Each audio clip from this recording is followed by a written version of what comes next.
scene. The decision is a majority draw. Siguro napanood nyo rin yung laban ni Manny. Ang liwanag na nanalo pero tinabla. So may mafia talaga dito sa US. Kagaya yung last na laban ni Suarez, dinaya. Pero pinalitan, desisyon. Pero talo na. Kami na yung pustahan, talo tayo. Pero yung nagpetisyon tayo, binago yung desisyon. Dahil panalo talaga si Torres doon. Ito, panalo ni si Manny, tinablan nila. So talaga medaya dito sa Las Vegas.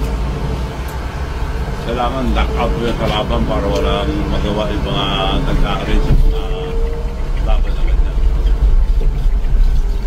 Pero maganda na rin yun.